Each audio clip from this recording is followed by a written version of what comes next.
tutti carissimi amici del Go e ben ritrovati in questo nuovissimo video sui Go Styles. Era mia intenzione da un po' di tempo quella di portarvi un video, come si evince dal titolo, sullo stile di gioco di Cho Chi-Kung, che è uno dei giocatori più importanti degli ultimi 30 e se vogliamo che 40 anni nella storia del Giappone. Cho Chi-Kung è nato il 20 giugno 1956 a Seoul, in Corea, ed è un professionista nono dan della Nihon Ki-in. A volte viene indicato come il 25esimo Nimbo, un titolo onorifico assegnato per aver vinto il titolo di un Nimbo ben 5 volte di seguito. Attualmente detiene il record come professionista giapponese con il maggior numero di titoli. Ha vinto titoli per ben 35 anni questo signore. Cho Chi-Kung è un chiaro esempio di giocatore territoriale, la cui forza si basa su una lettura profonda e approfondita. Fino ai primi anni 80 usava svilupparsi rapidamente anche a costo di creare posizioni sottili. Di solito veniva coinvolto in combattimento con un numero di gruppi deboli sotto attacco abbastanza importante. Come tale divenne un maestro di Shinogi. Ecco, lo Shinogi lo vedremo magari più avanti, è un concetto che consiste nell'abilità nel salvare i gruppi deboli, quindi tenerli deboli per molto tempo e poi riuscire con delle magie a salvarli. Man mano che la sua carriera però progrediva, il suo stile territoriale crebbe fino a comprendere un gioco più costante e lento. E mentre imparava a dividere il gioco in una serie di combattimenti abilmente coordinati e più piccoli, il suo gioco raggiungeva una nuova profondità. È famoso per il suo stile flessibile ma anche amorfo. Quando Cho vinse il titolo di Meijin nel 1980 disse: "Cerco di abbinare forza a forza, leggerezza a leggerezza. A grandi linee il mio modo di giocare a Go appartiene alla scuola orientata al profitto, ma ci sono vari elementi nel mio gioco che lo rende un po' caotico. Non ho preferenze particolari nei fuseki e se mi fosse possibile mi piacerebbe padroneggiare ogni stile." Cho Chi-Kung è un giocatore che cerca di leggere tutto, quindi spesso utilizza la maggior parte del suo tempo nelle prime 50 mosse. Eppure, nonostante questo, raramente vacilla nelle partite col Byo-Yomi. Abe Yoshiteru, che spesso giocava dei giochi rapidi con Cho, una volta ha commentato: "Quando io ho capito che una posizione può sembrare un Ko, ecco, Cho Chi-Kung ha già finito di calcolare tutte le minacce che sono in giro." Le influenze di Cho Chi-Kung sono Onimbo Showa, Go Seigen e Kitani Minoru, di cui è stato il principale allievo, e anche Sakata Eio. Tra l'altro, detto tra noi, a me è anche molto simpatico perché borbotta sempre quando fa le partite e soprattutto quando sta commettendo degli errori, ed è bellissimo sentirlo borbottare tra sé che ha sbagliato, si dà delle pacche in testa, è simpaticissimo. La partita che andremo a vedere tra poco quindi è la finale della quinta Master Cup giapponese, che vede appunto impegnato Cho Chi-Kung con il bianco e niente po' di meno che Masaki Takemiya con il nero. Essendo una puntata dedicata quindi a Cho Chi-Kung, ho scelto una partita dove questi due giganti del Go si incontrano e alla fine vincerà Cho Chi-Kung.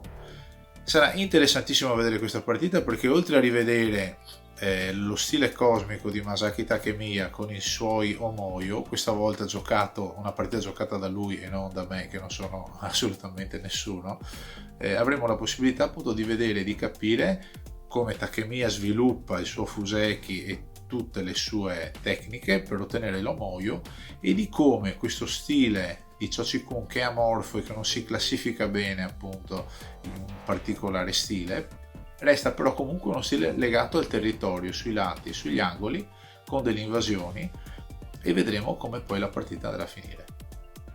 La partita comunque scorre abbastanza bene e riesce proprio, a mio avviso, a far capire i due diversi stili di gioco, perché proprio è emblematica il modus che hanno entrambi di gestire il ritmo della partita. Non perdiamoci quindi più in chiacchiere e andiamo a vedere questa bellissima partita tra Cho Chi-Kung e Masaki Takemiya. Buona visione!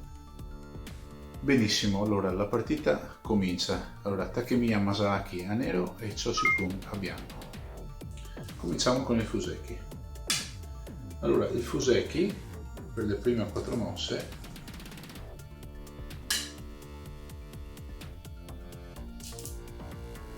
è una apertura classica ai 4 rosci. In questo modo qui.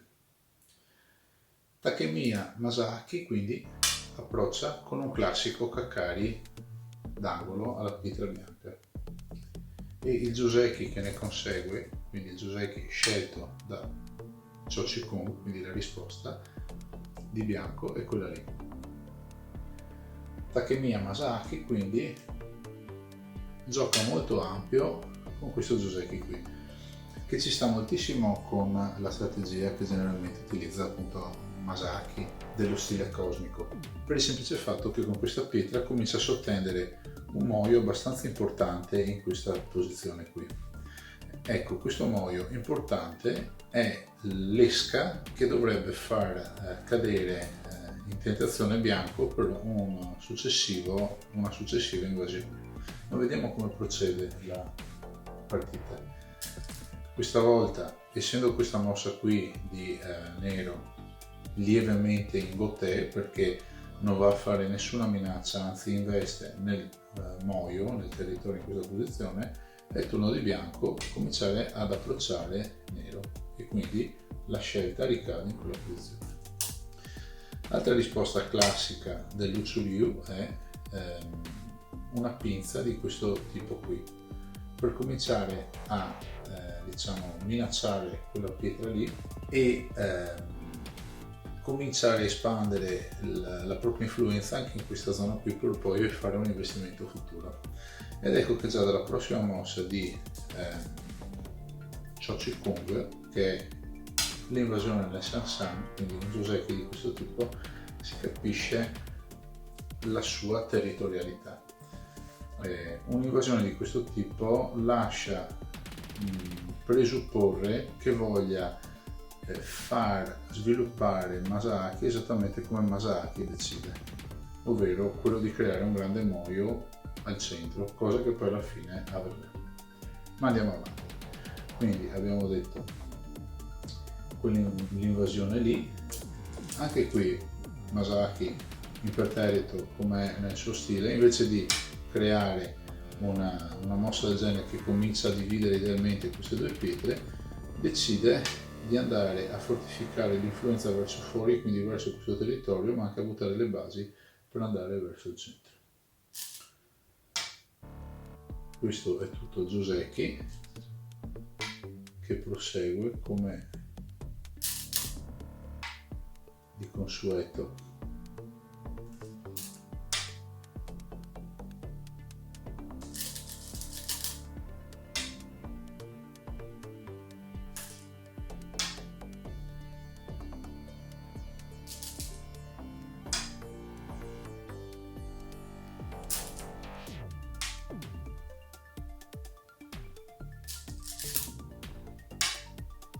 Bianco fa una apertura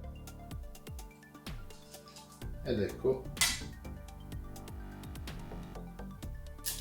come ci insegnò a suo tempo anche il buon Toshiro Kageyama, The Struggle to Get Ahead.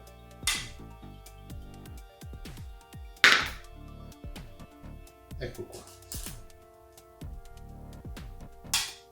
Vedete, tutta l'opera di Takemiya Masaaki è stata quella di investire su un'importante influenza verso il centro.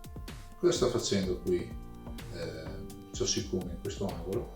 Ma semplicemente nulla, perché sta facendo veramente pochi punti. Ma vedremo alla fine della partita cosa succederà. Ecco un altro segno caratteristico di Chochikun. Abbiamo detto che è un territorio goloso che appunto può invogliare ad essere invaso, però con tutta questa influenza qui e queste due pietre che comunque hanno queste pietre nere di supporto, ad un comune mortale come per esempio il sottoscritto non verrebbe mai in mente di cominciare a fare un attacco di questo genere qui, perché la mia dimestichezza negli Tsumego e nei combattimenti non è così diciamo sviluppata.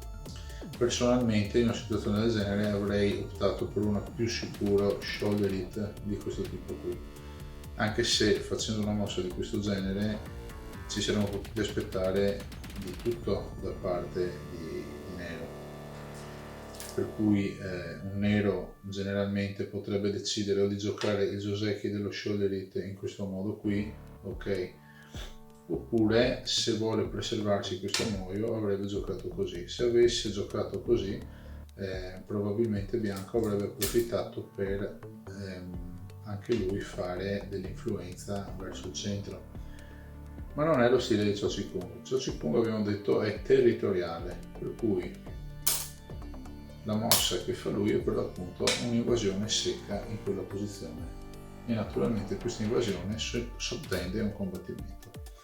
Questa mossa prova a nozze con lo stile di Takemiya, che è quello di fare influenza verso l'esterno. Infatti con questo Tsuke va subito a contatto di questa pietra. Questo Tsuke è abbastanza prudente per il semplice fatto che ha già due pietre, sia una qua che una qua, che gli permettono di scongiurare il generico Ane che avviene durante un Tsuke. Okay? Infatti Chochikung a valle di quella mossa prosegue in questo modo qui. Takemiya gode perché riesce a mettere un'ulteriore pietra che dà ulteriore influenza. Chochikung procede in questa posizione. Ane di nero contro Ane di bianco. Ane di nero da questa parte. Atari di bianco, nero salva in questa posizione, bianco estende, nero minaccia e adesso attenzione a questa mossa che fa Chochikung, perché è una mossa che direi geniale. A un comune mortale dopo una mossa del genere verrebbe da salvare naturalmente questo gruppo di tre pietre. In che modo?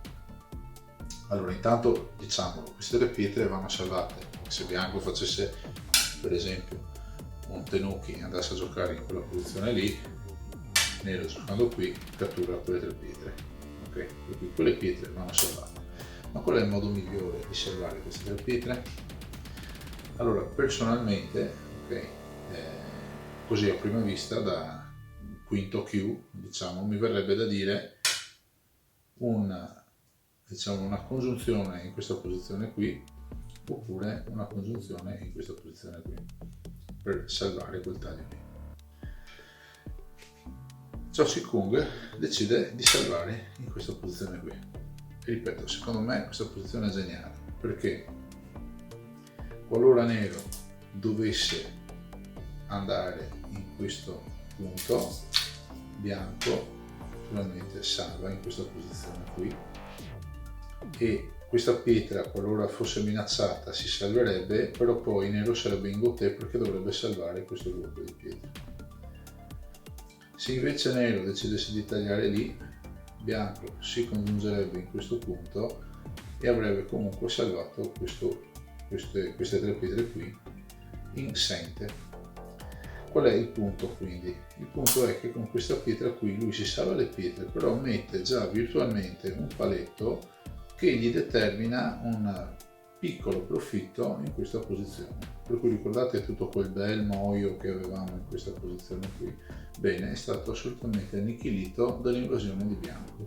Ora bianco qui ha delle ottime opportunità per crearsi una base e fare degli occhi, farà pochissimo territorio, però è andato a distruggere completamente il territorio di nero.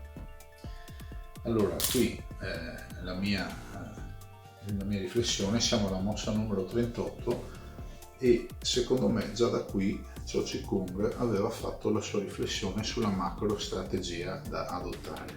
Allora secondo me lui ha pensato, posto che Takemiya Masaki vuole vincere con lo stile cosmico, creando il famoso omoio, io devo cercare di essere in vantaggio di lui, forte anche dei 6 punti e mezzo di Komi che bianco ha.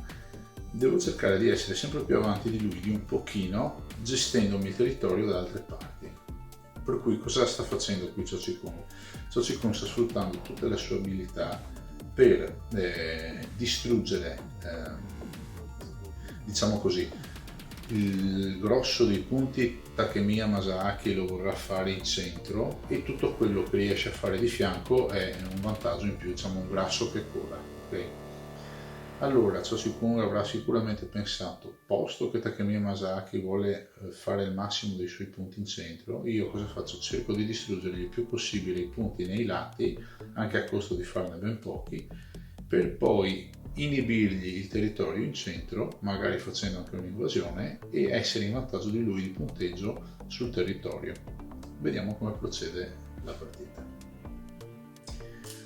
Allora, nero, vedete lui, Takemiya Masaaki continua a giocare tutte pietre molto avanti, molto spinte in avanti, per generare un centro molto forte. Ci sono delle scaramucce ogni tanto, vedete, che molte volte io faccio fatica a capire.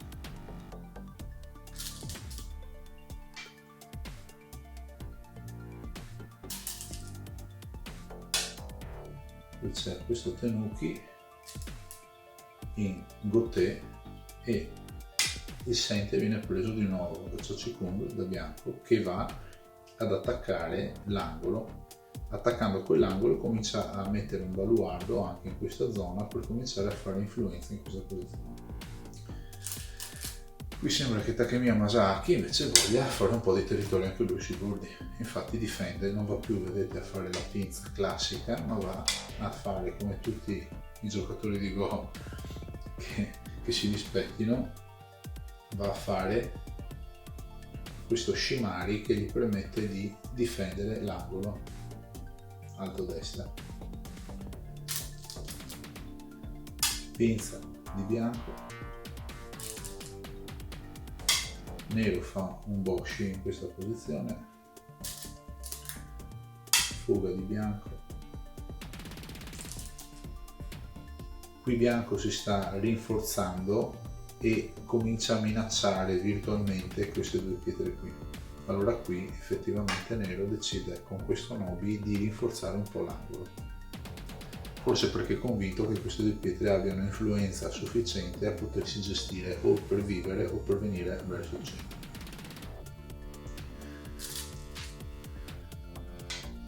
Nobi di bianco, Nobi di nero,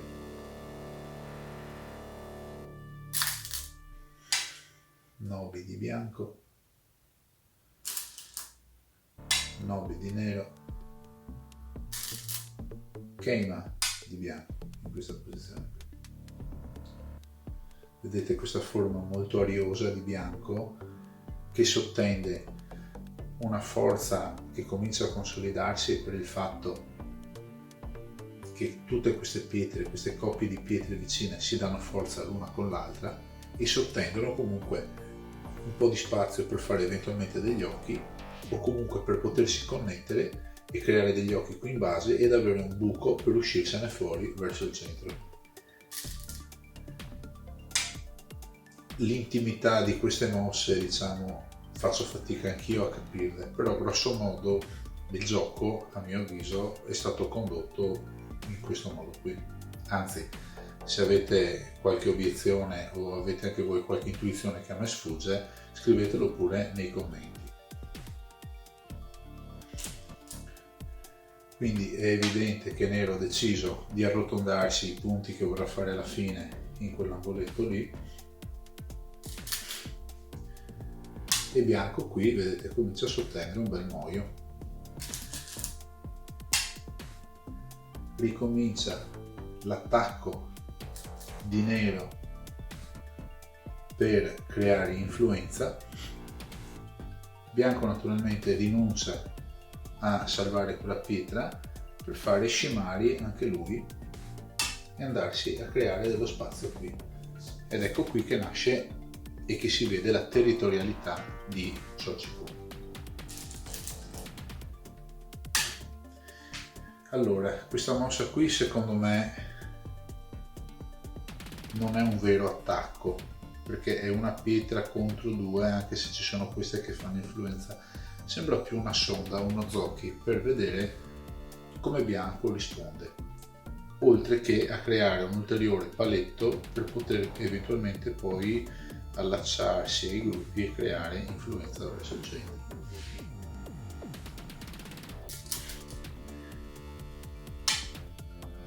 Bianco, vedete, con questa mossa ha due significati. So che tu vuoi farti il moio e i punti in centrale Goban, per cui vengo verso il centro, però venendo verso il centro sottendo molto più spazio per fare territorio eventualmente dalla parte mia. Ecco qui, approccio di nero. Qui c'è ancora dello spazio per fare in modo che nero possa creare dell'influenza per controbilanciare l'egemonia che comincia ad avere bianco in questo lato di qua. Infatti se nero non avesse giocato questa pietra ma avesse tenuccato in qualche parte, facciamo finta qui per esempio, ecco, vediamo che se bianco avesse giocato più o meno in questa posizione qui, accidenti, qui sarebbe stato molto più difficile gestire tutto quanto.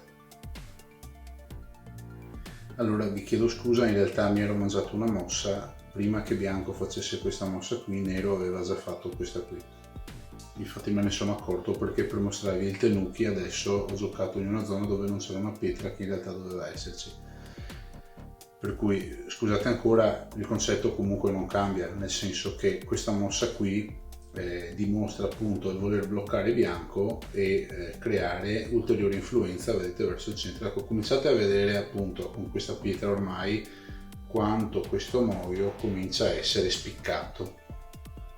Allora abbiamo detto nero deve giocare qui per inibire l'influenza di bianco in questo lato qui e speriamo di non mangiarmi più mosse, scusate ancora veramente. Bianco chiude l'angolo, nero fa un salto di 2 in questa posizione qui, anzi di 3, e con questo tsuke di bianco naturalmente nero è quasi obbligato a fare un obi verso il centro. Bianco qui prosegue, vedete quanto fragile sembra e quanto precario sembra adesso l'omoio generato da Takemiya Masaki. Fermiamoci ad analizzare un attimo la situazione. Qui abbiamo bianco che sta facendo del territorio quasi sicuro in questa posizione, seppur poco in questa posizione e in questa posizione e in questa posizione. Mentre nero, attenzione, probabilmente si prenderà l'angolo, probabilmente potrebbe anche chiudersi qui e condividere l'angolo con i due lati con bianco, però non ha più nulla. Nero sta investendo tantissimo sul centro e questo ingresso di bianco lo minaccia ulteriormente, perché se bianco dovesse camminare andrebbe sicuramente a rovinare tutto il punteggio che nero sta teoricamente facendo in questa posizione. Per l'appunto nero quindi fa un boshi in questa posizione. Ecco, con questo boshi nero comincia a essere forse un po' più tranquillo in questa parte qui del Goban come punti, però qui c'è ancora una feritoia dove bianco potrebbe scapparsi. Però attenzione, Chochiku non la sfrutta, decide di venire giù e assicurarsi quest'angolo qui. Probabilmente perché Chochiku avrà fatto sicuramente una stima del punteggio e avrà stimato e calcolato che se lui riesce a chiudersi bene angoli e quant'altro, probabilmente sarà in vantaggio rispetto a Takemiya Masaki, che non si lascia perdere l'occasione e infatti viene a sigillare anche questa parte per evitare l'ingresso di bianco pericolosissimo in questa direzione. Attenzione che abbiamo ancora questa finestra e qui bianco comincia a essere forte perché sottende un bel territorio qui che gli permette di vivere e anche un trampolino di lancio eventualmente per scapparsene fuori in questa posizione.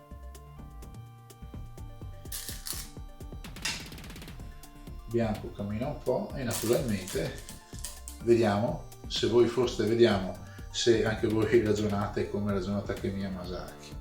Dopo questa mossa di bianco, 3, 2, 1, dove giochereste voi?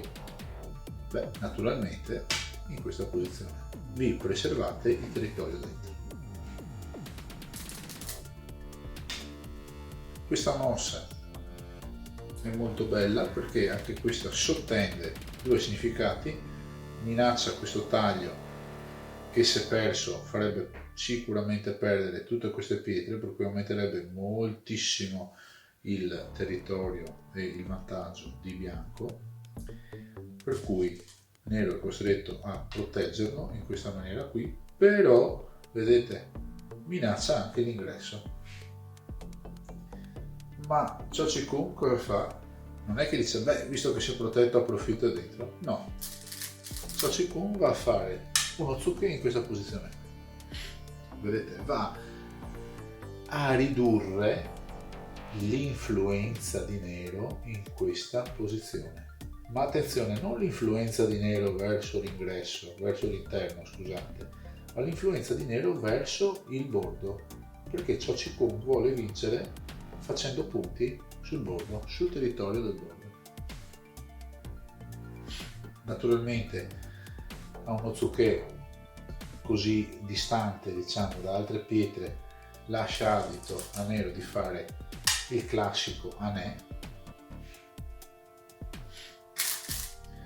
Bianco può permettersi con questo nobi di fuggire. Questa mossa onestamente non sono riuscito a capirla perché ha forzato bianco a proteggersi in questo modo. Però poi la mossa successiva di nero non è stato un salvataggio di queste pietre al fine di farle vivere e creare eventualmente dello spazio vitale qui, ma è andato imperterrito avanti con la sua strategia dello stile cosmico, ovvero facciamo influenza verso il centro.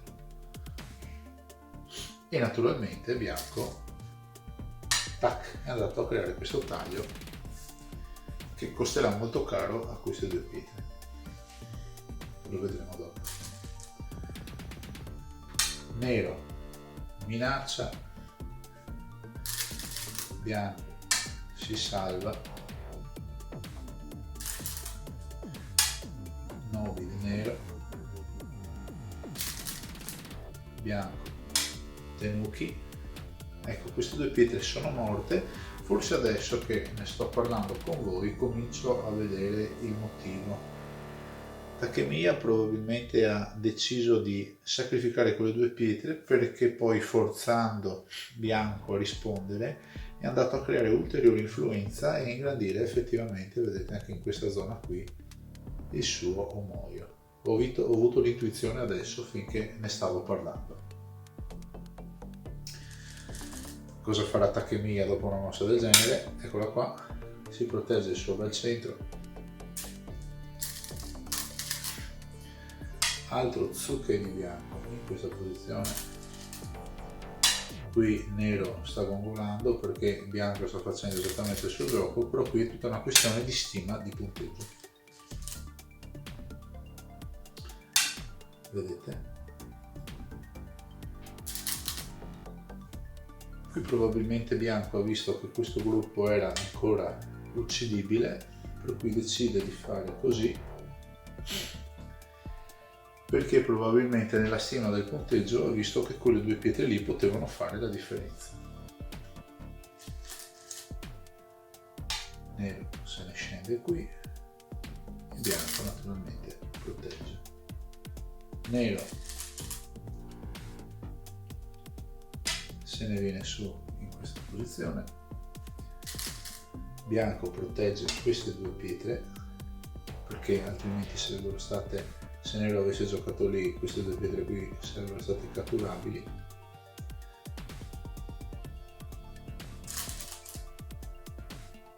Minaccio un taglio nero, bianco protegge.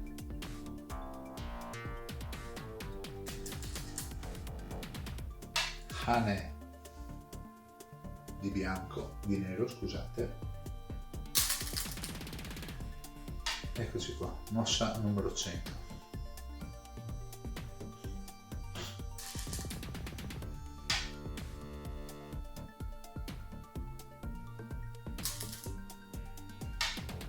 Taglio di bianco, nero va qui. Anche questa è stata una trovata geniale.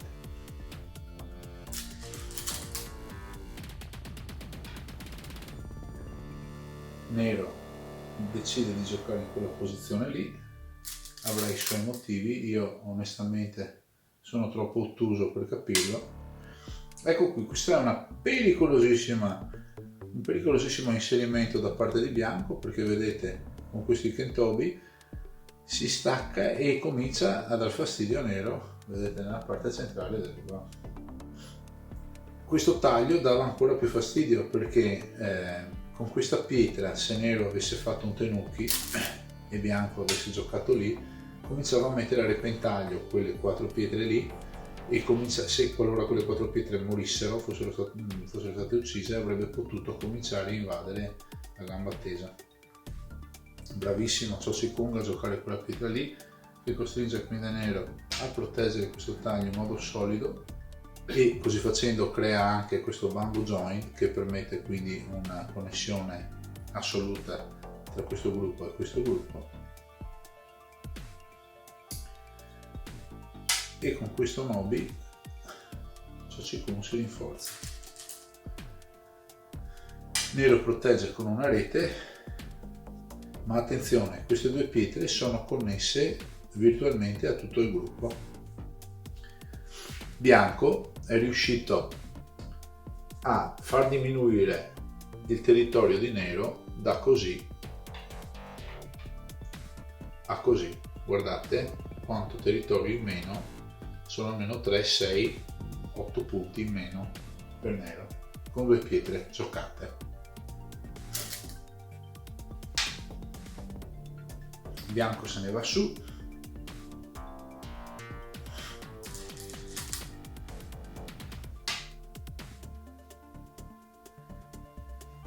ecco, questa sembra una battaglia diciamo un po' disperata se la si guarda dal punto di vista di nero, che sta cercando in tutti i modi di vivere in quella posizione, però è abbastanza evidente che è molto difficile vivere per nero in quella posizione lì.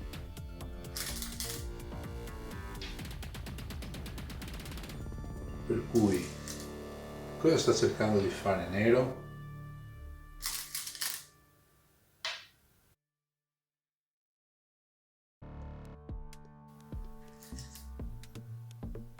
Nero se ne va qui, bianco se ne va qui.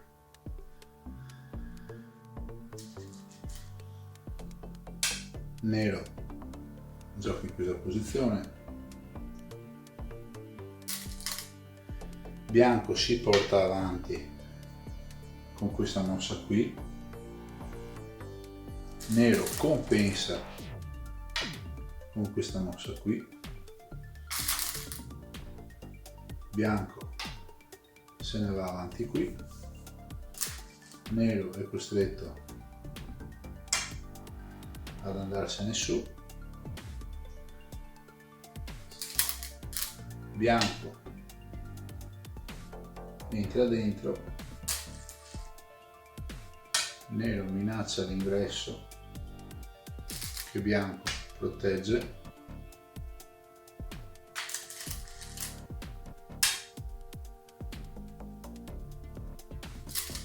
bianco minaccia questa pietra, nero minaccia l'ingresso, bianco decide di connettersi in questo modo qui, nero minaccia, bianco cattura in questa posizione. Ecco, tutte queste sequenze io onestamente sto facendo e ho fatto molta fatica a comprendere il significato intimo. Se le capite vi prego di scrivermelo, perché è sicuramente un aspetto interessantissimo di come ragionano i professionisti.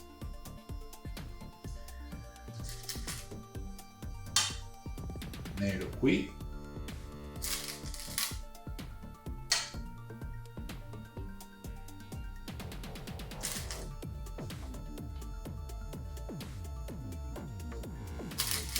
bianco protegge, nero entra qui, bianco protegge. Vedete questo gruppo, anche se sembra isolato, in realtà ha quella pietra sotto scacco per cui è virtualmente connesso al resto. Nero se ne viene qui,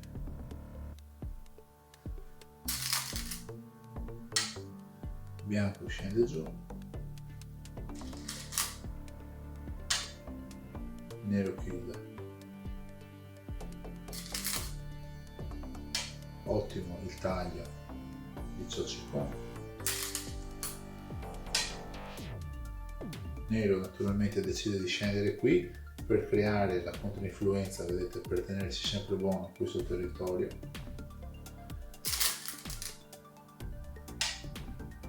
Bianco fa questa mossa probabilmente perché intende forse tagliare qui e minacciare l'ingresso, infatti nero si chiude in quella posizione lì. Ecco, adesso vedete, bianco adesso decide, dopo questa mossa, di entrare, nero si difende,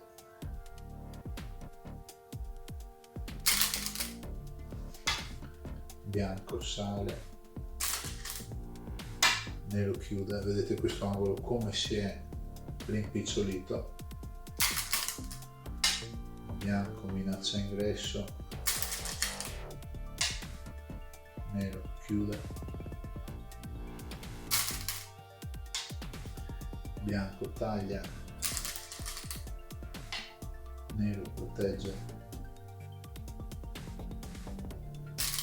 bianco cattura in questa posizione.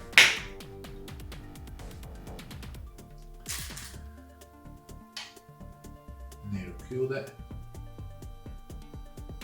bianco salva subito questo co.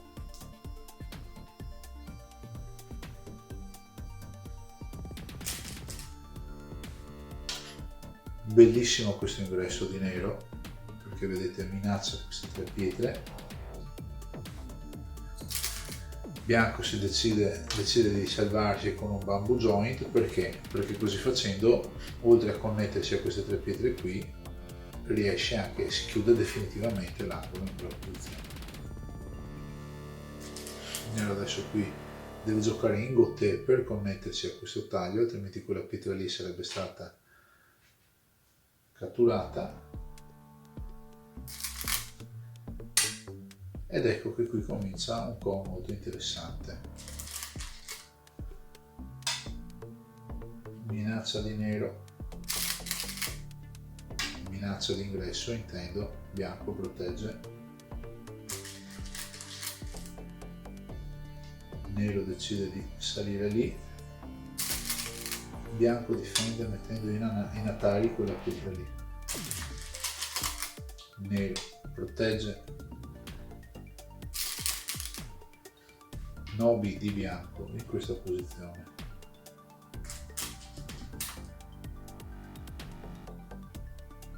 nero si porta qui e crea le condizioni per un co, vedete?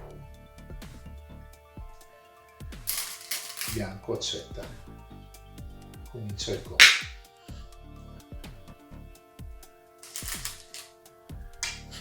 minaccia di nero, bianco salva, nero prende il co, minaccia di bianco, nero salva, bianco prende il co. Scusate.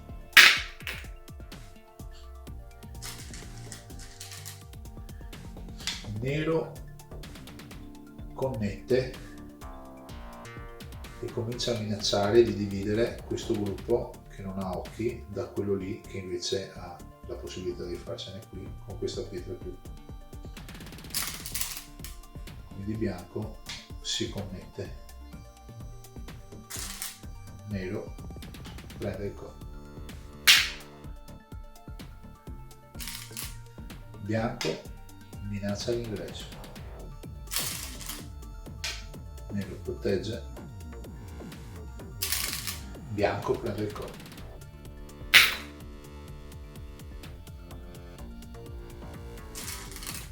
nero minaccia ingresso, bianco protegge, nero prende il co, bianco taglia in questa posizione, nero protegge catturando questo, bianco prende il co, nero minaccia ingresso, bianco protegge, nero prende il co, bianco minaccia, nero cattura,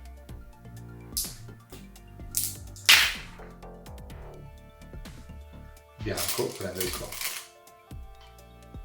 Ecco, avete visto il lavoro che aveva fatto Masaki Takemiya in quella posizione lì. Tutto sommato è riuscito a trarne anche del profitto.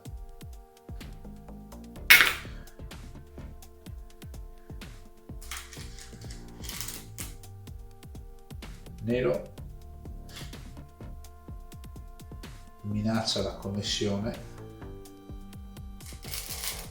bianco divide, anzi minaccia la divisione tra questi due gruppi, bianco si salva e nero prende il co.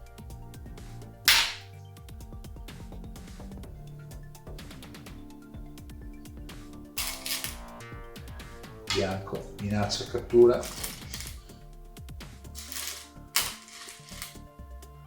nero cattura,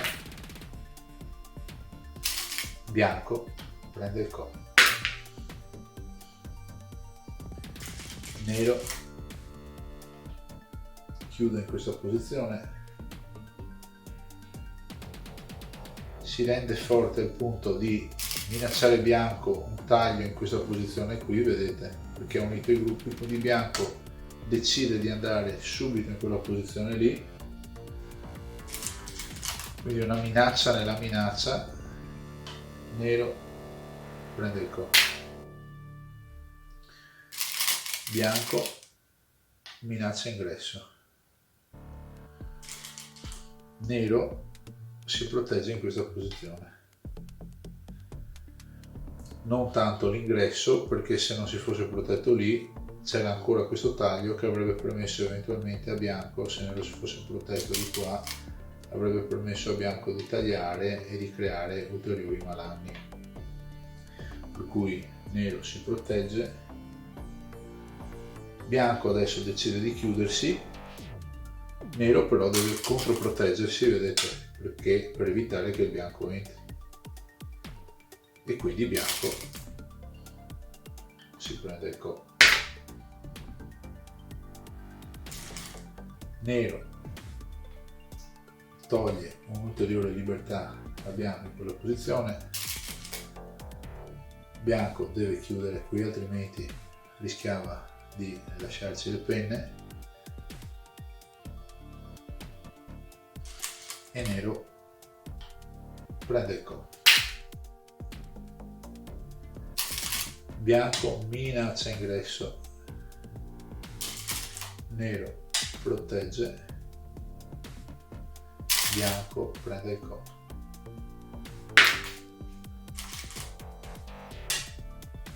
Nero si estende lì, bianco protegge, nero prende il co. Bellissimo questo super taglio di bianco in questa posizione qui. Nero, vedete, protegge, bianco prende il co. Questo taglio lascia dell'agi per poter fare un'ulteriore minaccia a co dopo in quella pietra lì eventualmente. Quindi nero minaccia ingresso e connessione a quella pietra, bianco divide, nero prende il co. Bianco minaccia con quel taglio, nero protegge lì, bianco prende il co. Nero va giù in quella posizione lì, bianco decide di proteggere evidentemente perché a questo punto questa non era una vera minaccia, se non quella di entrare dentro il territorio ipotetico di bianco. Però probabilmente bianco qui aveva già fatto dei calcoli, delle stime, e aveva verificato che un eventuale punto in meno avrebbe potuto giocare a favore di nero, per cui decide comunque di proteggersi. Questo lo sapeva o lo sperava anche nero, Takemiya Masaki, che naturalmente dopo la risposta di bianco decide di continuare e prendersi il co. Guardate quante pietre sono state catturate e da quante mosse stiamo andando avanti solo con quel co lì. Altro super taglione in questa posizione che minaccia nero che si protegge, e bianco va a prendersi il co. Altra super minaccia di nero in questa posizione, e bianco si protegge e nero si va a prendere il co. Altra super bella minaccia importante, vedete, perché minaccia queste tre pietre qui. Nero è costretto a rispondere in questa posizione e naturalmente bianco va a prendersi il co. Anche questa è una minaccetta di cui io non comprendo l'utilità, infatti bianco qui decide che è arrivato il momento di salvarsi quella pietra lì, perché evidentemente può rubare dei punti interessanti a nero, però non ho capito anche qui perché con questa mossa qui nero ha scatenato una risposta di bianco, probabilmente perché bianco qui ammette eventualmente un'invasione di nero e allora i punti che perde di qua li guadagna salvando quella pietra lì. Fatto sta che rispondendo lì nero va a raccogliersi di nuovo il co. Altra minaccia, vedete queste pietre che hanno ancora dell'agi e continuano ad alimentare delle minacce, vedete, costringono nero a rispondere e bianco va a prendersi il co. Eccola qui la mitica mossa, vedete queste due pietre qui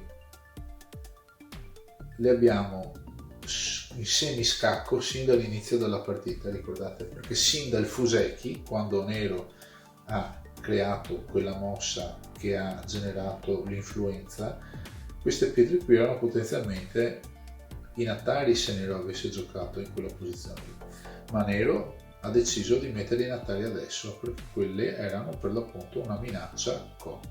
Se le avesse giocate prima sarebbe diventato quello che si chiama un Ajikeshi, lo vedremo magari più avanti in qualche lezione, e si sarebbe giocato l'agi di queste pietre con questa minaccia per poter portare avanti una battaglia di Ko. Naturalmente bianco qui deve salvarle, nero però adesso è costretto a catturare questa pietra qui, perché se fosse andato a giocare di nuovo il Ko da quella parte lì, bianco qui avrebbe catturato queste 3 pietre qui, per cui forse probabilmente questo potrebbe essere un errore di Takemiya Masaki, perché giocando quella Zikeshi adesso, facendo salvare quindi queste pietre, ha messo a repentaglio, creando questo triangolo vuoto, le sue 3 pietre. Di conseguenza è costretto a catturare bianco da questa parte qui, ed ecco che bianco va finalmente a chiudere tutto il Ko catturando con una mossa queste 2 pietre qui, e va ad assicurarsi tutto il lato sinistro. Siamo quindi a fine gioco. Tutto quello che stanno facendo adesso i nostri 2 amici è quello di cercare di consolidare quanto più possibile tutto il lavoro che hanno fatto fino ad ora.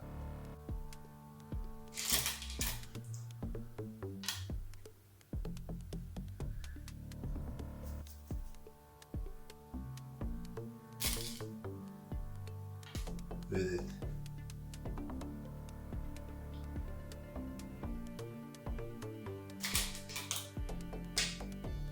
nero se ne scende lì, bianco protegge e consolida il territorio,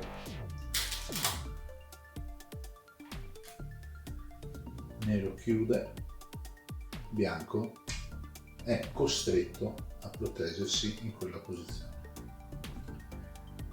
Nero se ne viene qui, bianco naturalmente approfitta per rubare tutti i punti che può al grande Moio di nero,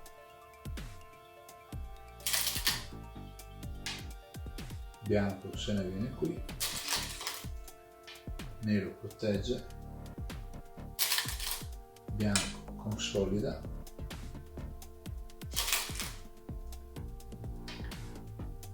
nero salva quella pietra lì. Qui sembra che si stia venendo a creare un'ulteriore battaglia di Ko, vedete qui e qui un doppio Ko.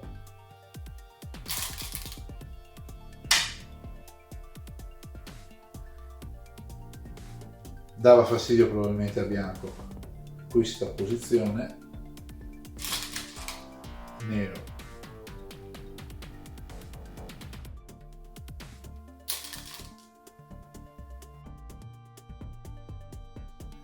benissimo. La partita allora è finita qui, grosso modo. Adesso c'è la chiusura di Dame,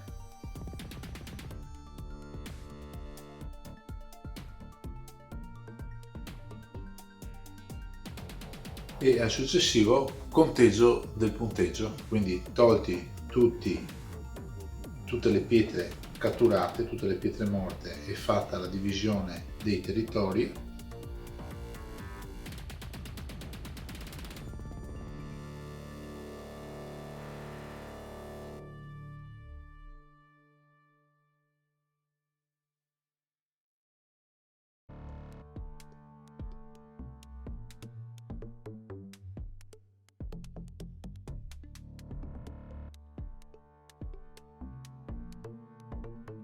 Ed ecco qua il territorio di nero e il territorio di bianco. Il territorio di nero, come vedete, come avete visto alla fine della partita, aveva effettivamente realizzato l'Omoio, e bianco, facendo tutto il vario punteggio in giro per i lati e gli angoli, è riuscito a ottenere complessivamente questo territorio qui.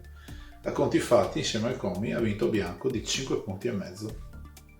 Grazie ancora per l'attenzione, spero che questa partita così commentata vi sia piaciuta e soprattutto abbia potuto darvi degli spunti di riflessione per poter poi sviluppare anche le vostre partite, magari nelle tattiche quelle un po' più di base, come per esempio alcuni modi di salvare le pietre, alcuni modi di fare delle minacce, eccetera. E spero che questa mia lettura abbia potuto illuminarvi naturalmente a livello che ho io in questo momento. Ripeto, se qualcuno di chi sta guardando è molto più esperto di me o più esperto di me in generale e ha visto delle cose che io non ho visto, se vuole commentarlo qui sotto sarò ben felice di accettare anche il consiglio o il commento, anzi tutta la community ne godrà. Grazie ancora per l'attenzione e ci vediamo al prossimo video. Ciao a tutti!